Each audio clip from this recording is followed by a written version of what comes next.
If you think about it, putting 20,000 people inside one place is pretty dangerous. That's why NBA arenas have security and strict rules everyone has to follow. Despite this, there are still times where the rules aren't enough and people in the stands go off the rails. Keep watching to see some NBA fans who definitely crossed the line. Courtside Karen. As recently as February 2021, 4 fans crossed the line during the Lakers game in Atlanta. They were among only a small number of people who had been allowed into the arena due to the NBA's coronavirus protocols. One of the fans was named Juliana Carlos. She was sitting courtside with her husband Chris and 2 of their friends. Everything was going fine until a yelling match suddenly broke out. Strangely enough, Carlos was seen yelling at LeBron James. It wasn't clear to anyone at the time why this was happening, but she seemed really pissed off. Carlos had also removed her mask when she started yelling, which is strictly against safety protocols for fans. Why was she so mad at LeBron? Well, it turns out that Juliana's husband Chris is a huge Hawks fan. Chris had apparently been heckling LeBron all game long, and eventually, LeBron decided to fire back. Nobody knows for sure what LeBron said, whatever he said, it made Juliana flip out. "Don't fucking talk to my husband like that," she screamed. Security quickly ran over and began escorting both her and her friends out of the arena.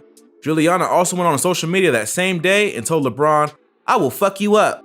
"Talk to my husband one more time and I will fuck you up." And he started fighting with me. He goes, "Shut your mouth, dumb bitch." And I go, "You shut your fucking mouth, bitch." Juliana was apparently shocked to find herself being ejected for her behavior. She said she paid for the courtside seats, and she clearly felt that meant she could say or do whatever she wanted. The ordeal was already a big news story, even before LeBron went on Twitter after the game and dubbed her courtside Karen.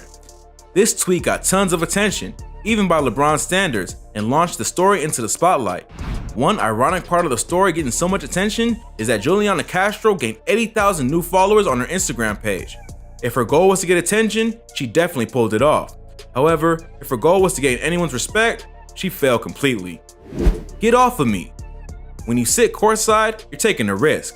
NBA players are competing at the highest level and will happily slam into you if it means they can save a play. Most fans understand this. Even though nobody likes getting bumped into, on the off chance it does happen, fans are usually forgiven. But that wasn't the case during Game 3 of the 2019 NBA Finals. The 4th quarter had just begun in Oracle Arena, and the Raptors' Kyle Lowry went diving after a loose ball. Not only did Lowry fail to keep the ball from going out of bounds, he failed to keep himself from going out of bounds along with it. Lowry crashed into the first and second row of seats. A woman in a yellow shirt can be seen absorbing the brunt of his impact.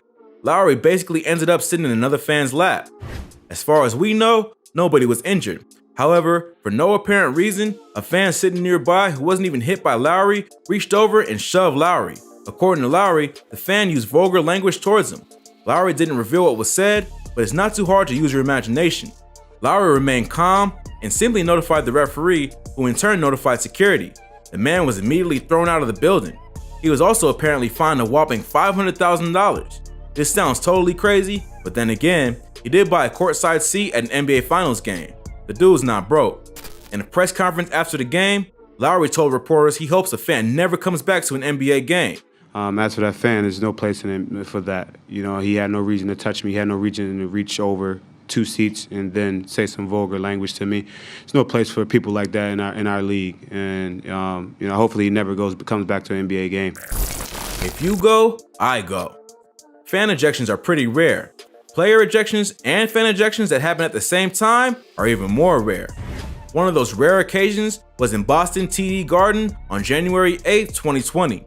The Celtics were in the process of losing to the Spurs on their home court, and tensions in the building were slowly starting to rise. In the 3rd quarter, Kemba Walker was called for a foul that he didn't agree with. After arguing with the ref, Kemba got tossed. This surprised most of the fans who thought it seemed way too harsh. It also made them furious. The Celtics were already losing, and now they would have to continue with one of their best players ejected from the game.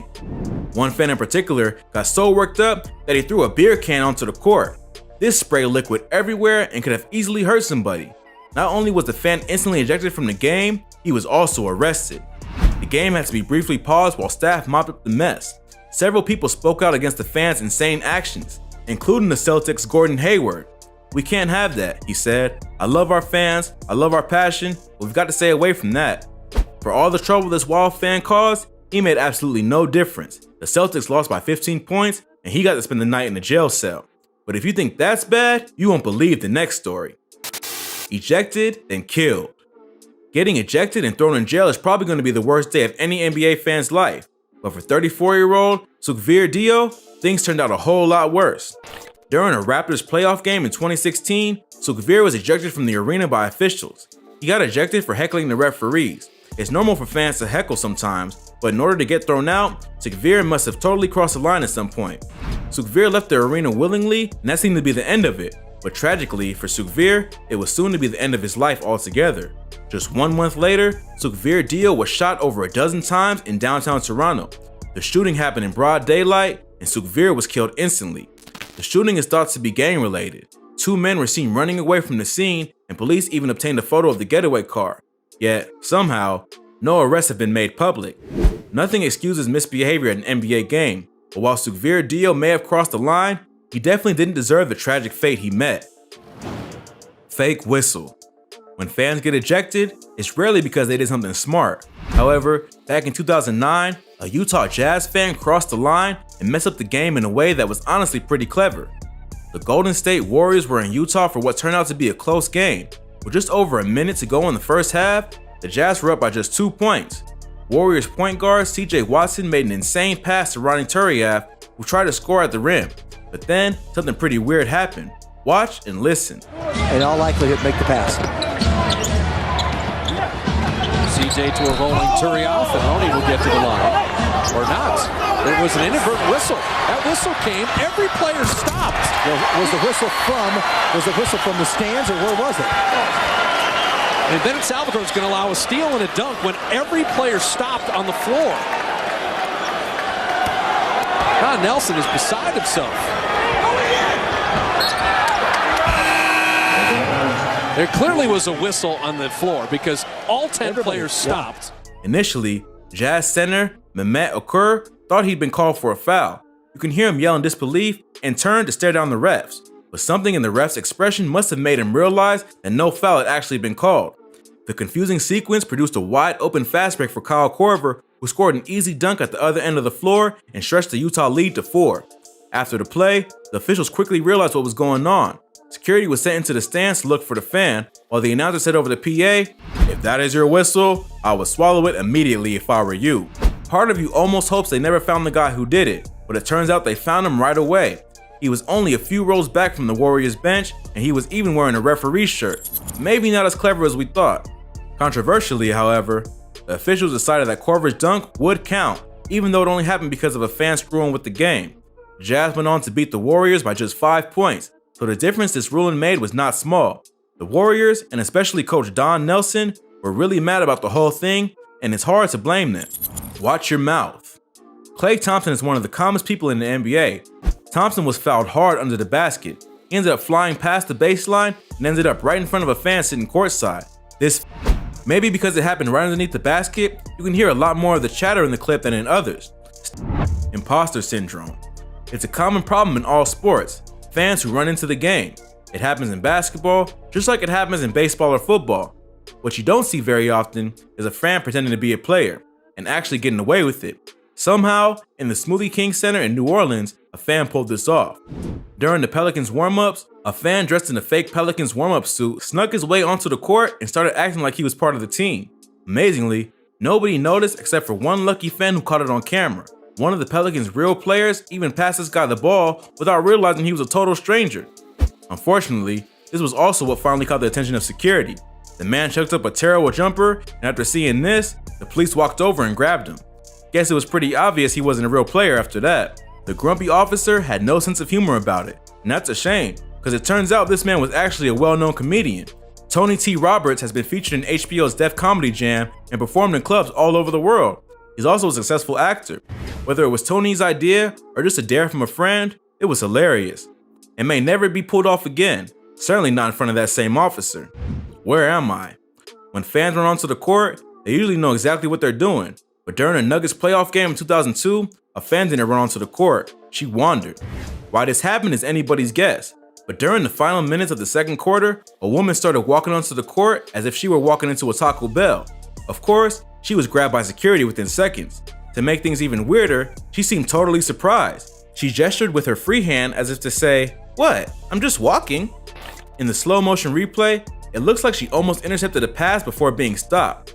The late great Craig Sager reported during halftime that the woman had been banned long ago from the Nuggets arena. Lady has a history with the Nuggets. I talked to a couple of the detectives. Detective Todd Erickson, who had immediately grabbed her and walked her off the court, said several years ago she was found stalking or following several players. She has basically been banned from the arena, but she got in tonight. Who knows what else she did to get banned in the first place? For that matter, who knows how she got in this time? Maybe she just wandered in when no one was paying attention. Courtside Karen Part 2. Part of the reason LeBron may have been so calm about Juliana Castro is that it wasn't the first time a female fan had cussed him out. In fact, a few years earlier, when he was still with the Cavs, a Warrior fan threw some nasty words right into his ear. Watch and listen. Hey, watch your mouth, woman! Watch your mouth, woman! Who knows what this woman thought was going to happen? Imagine if LeBron actually answered a question like that. Imagine he just gave her a good stare down and walked on. The security guard, on the other hand, gave the woman a very stern response. Russell and the Bird. Yelling at a player is one thing, but it takes a special kind of fan to go one step further and actually flip a player off. This is exactly what a Philadelphia fan did to Russell Westbrook with both his pudgy little hands. After a turnover by Philadelphia, Westbrook pulled off one of the more amazing and-one layups you'll ever see. It was so amazing, in fact, that it was simply too much for one particular fan on the sideline. Rising, probably with difficulty, from his seat, this guy looked Westbrook dead in the eyes and yelled, "Fuck you!" a few times. The best part of the whole thing is definitely Westbrook's reaction. Just look at his face. Rather than engage with this idiot, Westbrook calmly walked over to a nearby referee. This was pretty funny too, because Westbrook was really trying hard not to accidentally flip off the referee himself while explaining what had happened. This lousy fan got ejected and probably banned from the arena for life. It's not clear how he thought flipping Westbrook off would help his team win, but it was probably better for everybody once he was gone. We hope you enjoyed hearing about some of these crazy fans. If you like this video, please make sure to give us a thumbs up and don't forget to subscribe and click the notification bell so you don't miss any great videos like this. Which fan do you think was the worst? Tell us your thoughts in the comments. Well, that's all for today. Catch you in the next video.